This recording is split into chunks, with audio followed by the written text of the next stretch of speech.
नमस्कार बच्चों, कैसे हैं आप सब लोग।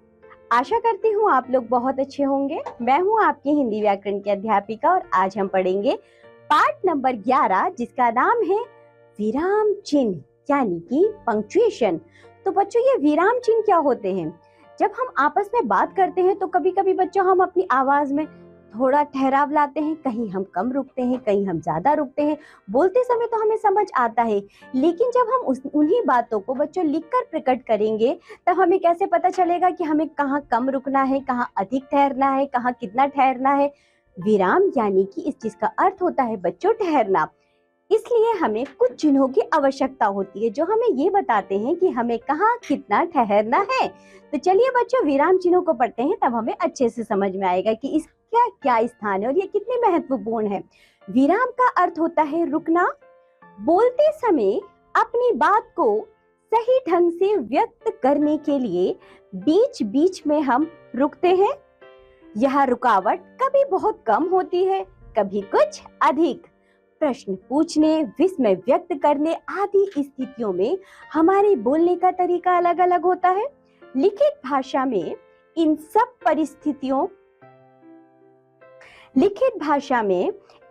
स्थितियों को व्यक्त करने के लिए कुछ चिन्ह बनाए गए हैं। इन्हीं चिन्हों को विराम चिन्ह कहते हैं। विराम चिन्ह यानी कि पंक्चुएशन मार्क बोलते समय वाणी में आने वाले ठहराव तथा प्रश्न, विस्मय आदि को व्यक्त करने के लिए लिखित भाषा में बनाए गए चिन्हों को विराम चिन्ह कहते हैं। आइए बच्चे इसे पढ़ते हैं, तब अच्छे से समझ में आएगा। विराम चिन्हों के सही प्रयोग से भाषा में स्पष्टता आती है तथा भाषा की शुद्धता बनी रहती है, किंतु गलत प्रयोग से अर्थ का अनर्थ होने की आशंका बनी रहती है। एक उदाहरण देखिए, रोको, उसके बाद बच्चों अल्प विराम लगा है, मत जाने दो। अब आपको वाक्य समझ के क्या भाव समझ में आ रहा है?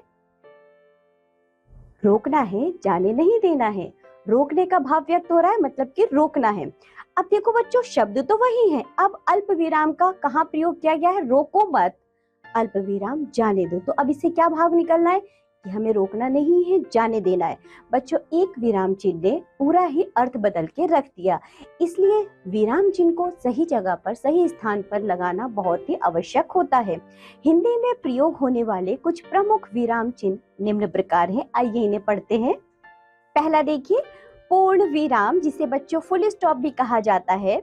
वाक्य के समाप्त होने पर खड़ी लकीर के रूप में चिन्ह लगाया जाता है, इसे पूर्ण विराम कहते हैं। ऐसे वाक्य विधिवाचक तथा आदेशात्मक होते हैं, जैसे कि बच्चों शेर जंगल में रहता है, मनीषा नृत्य कर रही है। तो बच्चों शेर जंगल में रहता है, हमने उसके बाद विराम चिन्ह का प्रयोग किया। इसी के बाद मनीषा नृत्य कर रही है, हमने उसके बाद विराम चिन्ह का प्रयोग किया, पूर्ण विराम चिन्ह का प्रयोग किया। तो बच्चों जो विधिवाचक वाक्य होते हैं, आदेशात्मक वाक्य होते हैं, उनके बाद इसका प्रयोग किया जाता है। प्रश्नवाचक और विस्मयादि बोधक शब्दों के बाद छोड़कर बच्चों अधिकतर वाक्यों में इस पूर्ण विराम का प्रयोग किया जाता है। तो चलिए अब हम पढ़ेंगे विराम चिन्ह। अब हम पढ़ेंगे बच्चों दूसरा विराम चिन्ह, जिसका नाम है प्रश्नवाचक यानी कि मार्क ऑफ इंटरोगेटिव। इसका चिन्ह देखिए, आपको दिखाया गया है यहाँ। जिस वाक्य के द्वारा प्रश्न पूछे जाने का बोध होता है, उसके अंत में यह चिन्ह लगाया जाता है। आपका क्या नाम है? तो बच्चों प्रश्न पूछा गया है, इसलिए यहाँ पर प्रश्न सूचक चिन्ह लगाया गया है। आप कहाँ रहते हैं? आप कैसे हैं? तो बच्चों इन सभी वाक्यों के बाद में हम प्रश्न सूचक विराम चिन्ह का प्रयोग करते हैं। अब हम पढ़ेंगे विस्मयादि बोधक चिन्ह, मार्क ऑफ एक्सक्लेमेशन। देखिए, आपको इसका एक चिन्ह भी दिया गया है। हर्ष यानी कि खुशी, शोक यानी कि दुख, घृणा यानी कि बच्चों क्रोध, विस्मय आदि भावों को प्रकट करते समय इस चिन्ह का प्रयोग किया जाता है। जैसे कि वाह, वाह के बाद विस्मयादि बोधक चिन्ह लगाएंगे। वाह कितना सुंदर फूल है, अरे ये क्या हो गया। तो बच्चों ऐसे शब्दों के बाद विस्मयादि बोधक चिन्ह का प्रयोग करते हैं। चलिए आगे बढ़ते हैं। अब हम पढ़ेंगे अल्प विराम चिन्ह यानी कि कॉमा। लिखते समय वाक्य में एक शब्द को दूसरे शब्द से अलग दिखाने तथा जहां थोड़ा रुकना आवश्यक है वहां अल्प विराम का प्रयोग किया जाता है। जैसे संभव अल्प विराम, संशय और अभिनव स्कूल जा रहे हैं, वह रोता रहा, उसे दया नहीं आई।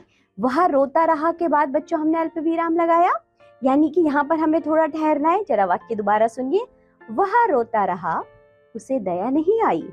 ये होता है बच्चों अल्प विराम। अब देखिए जरा निर्देशक चिन्ह यानी कि डैश, इस चिन्ह का प्रयोग विवरण देने तथा नाटकों में संवाद आदि पात्रों के नाम के बाद होता है। जैसे रमेश, तो बच्चों निर्देशक चिन्ह लगाया, यह मेरी पुस्तक है। सुरेश, मुझे पढ़ने के लिए अपनी पुस्तक दे दो। अब देखिए बच्चों योजक चिन्ह यानी कि हाइफन, शब्दों के जोड़ों को परस्पर जोड़ने में इस चिन्ह का प्रयोग किया जाता है। जैसे माता पिता, तो बच्चों माता पिता के बीच में हम योजक चिन्ह का प्रयोग करेंगे। दौड़ धूप, भाई बहन, दिन रात आदि।